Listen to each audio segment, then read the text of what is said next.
우리는 계속해서 요셉과 요셉의 형제들의 삶을 묵상하고 있습니다. 어제 본문을 통하여 어떤 일이 벌어졌습니까? 어제 일부 예배 때 양 목사님도 잘 설명해 주셨는데 요셉의 형제들 가운데 한 명 시므온을 볼모로 잡아둔 다음에 동생을 데리고 오라 라고 말하면서 양식을 그들의 손에 주고 돌려보냅니다. 그러면서 그들의 곡식 자루에는 그들이 갖고 온, 쉽게 말하면 곡식값으로 갖고 온 돈을 다시 담아서 돌려보내죠. 그들이 돌아간 다음에 돈을 발견하고 꼼짝없이 도둑으로 몰려서 난감해하고 있는 상황 가운데 아버지에게 다 사실을 고합니다. 그러면서 얘기합니다. 아버지, 베냐민과 함께 우리가 올라가야 합니다. 그래야만 우리가 우리의 형제 시므온을 되찾아올 수 있습니다. 라고 이야기를 합니다. 그런데 야곱이 허락하지 않아요. 아마도 본문 가운데에서 우리가 알 수 있지만 베냐민을 향한 야곱의 마음이 다른 형제들과 비교해서 매우 특별하지 않습니까? 너무 속상하잖아요. 시므온은 아들이 아닙니까? 시므온도 자기의 아들일진데 베냐민만 너무 위하는 것 같단 말이에요. 왜냐하면 아무래도 자기가 사랑했던 라헬의 유일한 아들, 그 아들이 한 명 남은 아들이잖아요. 이제 요셉은 죽고. 그러니까 그 요셉이 죽은 다음에 요셉을 향한 편애가 베냐민을 향하여 더욱더 집중되었던 것 같습니다. 사실 야곱이라 함은 편애의 대명사 아닙니까? 그 편애의 대명사의 편애를 한모에 바랐던 요셉이 사라졌으니 그 사랑이 오롯이 더 배가 되어 베냐민을 향하여 갔던 것 같아요. 오늘 읽었던 43장 14절을 보면 이렇게 얘기하거든요. 전능하신 하나님께서 그 사람 앞에서 너희에게 은혜를 베푸사 그 사람으로 너희 다른 형제와 베냐민을 돌려보내게 하시기를 원하노라. 내가 자식을 잃게 되면 이르리로다. 여기서 너희 다른 형제 누굽니까? 시몬 이름이 없습니까? 시몬 자기 아들 아닙니까? 근데 꼭 제3자처럼 얘기하잖아요. 제3자. 너희의 형제입니까? 내 아들이지. 근데 베냐민과 너무 대조가 되는 거예요. 대비가 되는 거예요. 그러니까 무슨 말이냐면 베냐민을 향한 야곱의 마음이 너무 특별했던 거예요. 그러니까 보내주겠습니까? 베냐민의 목숨이 위험할지도 모르고 특별히 곡식자루에 돈이 다시 돌려보내짐으로 말미암아 도둑으로 몰린 이상한 가운데에서 베냐민이 다시 애굽 땅으로 가면 어떤 일이 벌어질지 알지 못하는데 보내겠습니까? 안 보내죠. 그러니까 어제 본문 가운데 맏형 르우벤이 총대를 맵니다. 아버지, 보내주십시오. 베냐민, 저 형제 시므온 데려와야 합니다. 만약에 제가 베냐민을 무사히 아버지께 귀환하지 않는다면 제 두 아들을 아버지께서 마음대로 하셔도 좋습니다. 죽여도 좋습니다. 라고 얘기를 하는 거예요. 그러면서 제 두 아들을 걸 테니까 베냐민 저희가 보내주십시오. 데리고 가겠습니다. 라고 얘기를 해요. 루벤의 입장에선 정말 큰 얘기를 한 거거든요. 정말 본인의 입장에서 이보다 어떻게 더 큰 제안을 아버지께 할 수 있겠습니까? 그런데 이 이야기를 야곱이 들을까요? 들은 척도 안 합니다. 됐고 그냥 시므온 죽은 셈 치겠다. 아버지의 마음은 이거예요. 시므온 죽은 셈 치겠다. 그냥 됐다 하면서 루벤아 그냥 조용히 하고 난 내 아들 못 보낸다 라고 말한 것이 어제 본문의 마지막 절이었습니다. 어제 본문 42장 38절은 이렇게 얘기합니다. 야곱이 이르되 내 아들은 너희와 함께 내려가지 못하리니 그의 형은 죽고 그만 남았음이라. 만일 너희 가는 길에 재난이 그에게 미치면 너희가 내 흰머리를 슬퍼하며 스올로 내려가게 함이 되리라. 무슨 말이냐면 베냐민이 죽으면 난 더 이상 살아갈 수가 없다. 베냐민이 죽으면 내가 어떠한 꼴을 당하는지 너희가 분명히 알 것이다. 나는 못 사니까 베냐민 못 데려가는 줄 알아라. 이렇게 말을 해요. 아버지 야곱의 마음이 너무 완고하자 형들은 설득을 그칩니다. 도대체 이 아버지의 마음을 어떻게 설득할 수 있겠습니까? 그랬는데 시간이 지난 다음에 그들이 애굽에서 가져온 양식이 다 떨어졌습니다. 아마 많은 시간이 지나지는 않았을 것 같아요. 근데 다 떨어졌어요. 다 떨어지니까 아버지가 다시 얘기합니다.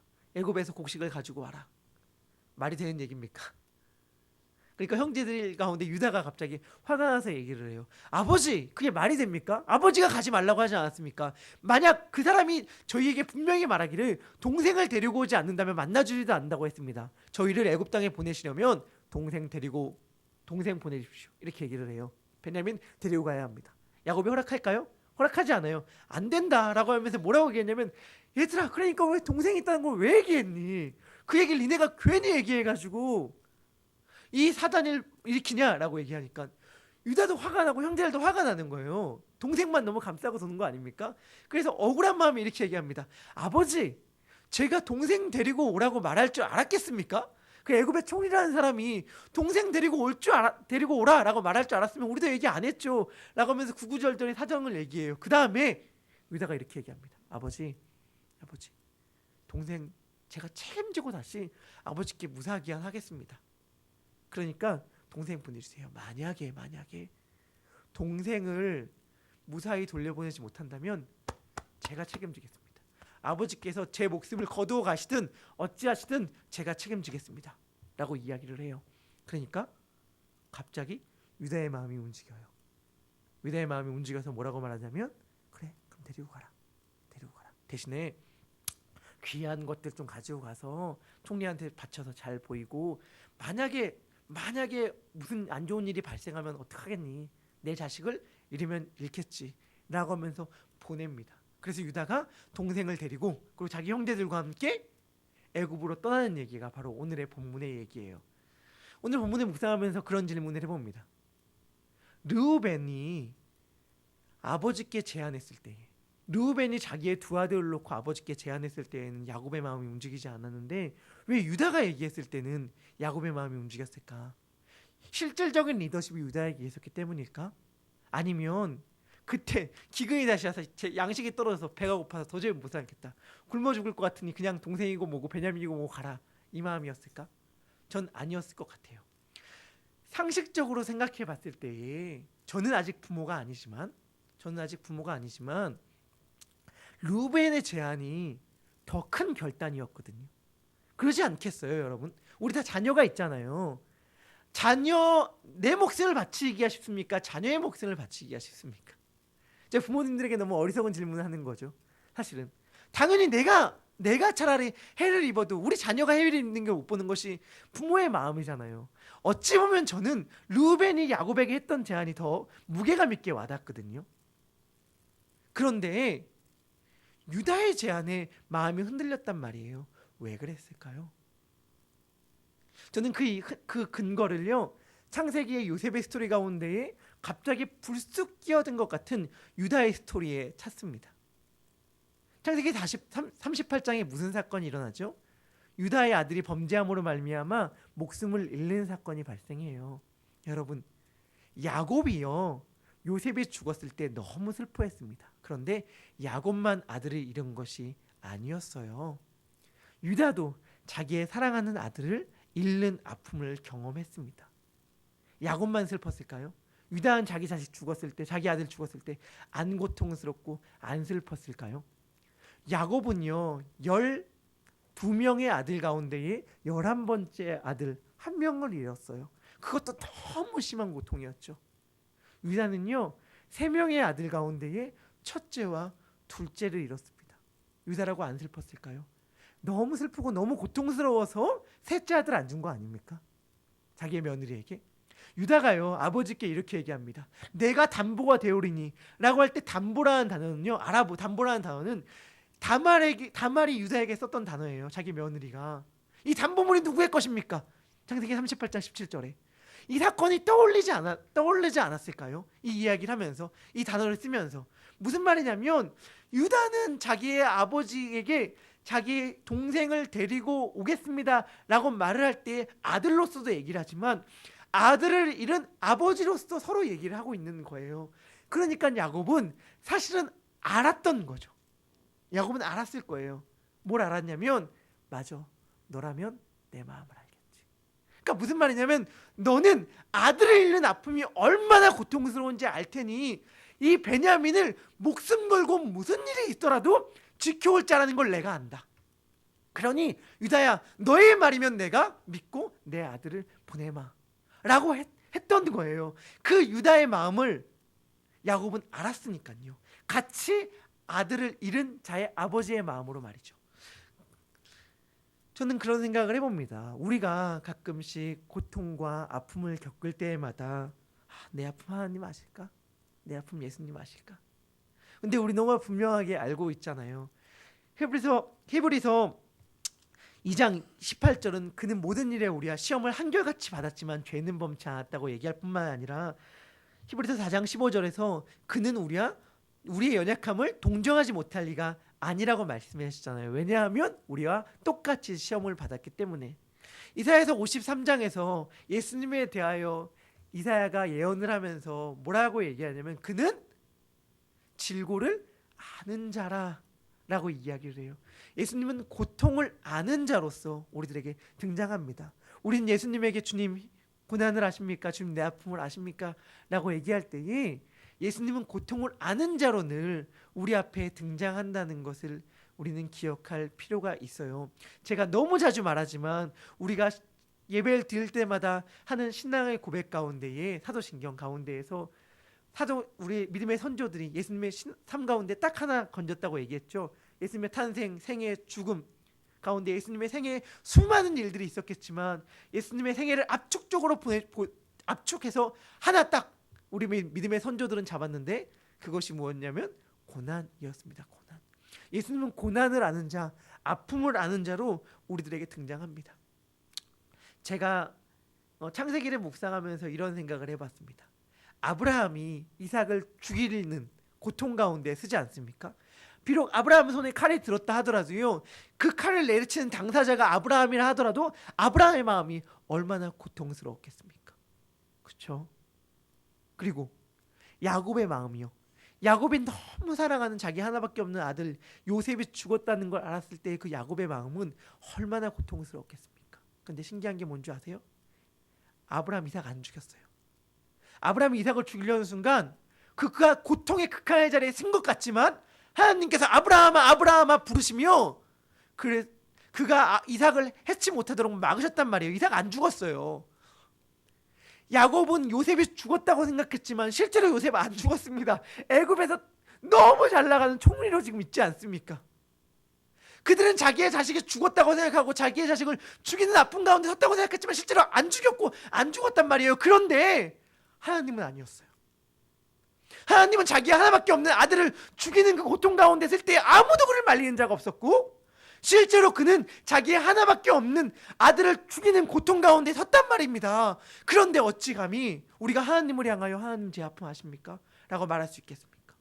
하나님만큼 극한의 고통과 극한의 아픔 가운데 쓴 자가 쓰신 분이 어디에 있겠습니까? 하나님은 오늘 우리들 가운데 말씀하여 주시는 거예요. 내가 안다. 마치 유다가 야곱의 마음을 알았던 것처럼 내가 안다. 내가 너가 어떠한 고통을 입었는지, 어떠한 슬픔 가운데 있는지, 어떠한 환난 가운데 있는지, 어떠한 억울함 가운데 있는지 안다. 그 말씀하시기 위하여 예수님 살아가셨던 거예요. 예수님은 왜 사셨을까요? 왜? 그 말씀하시기 위하여. 그냥 죽으면 됐는데 왜 사셨을까요? 내가 너의 눈물을 안다. 눈물을 알기 때문에 눈물을 닦아줄 수 있고 아픔을 알기 때문에 위로해 줄 수 있는 것 아닙니까?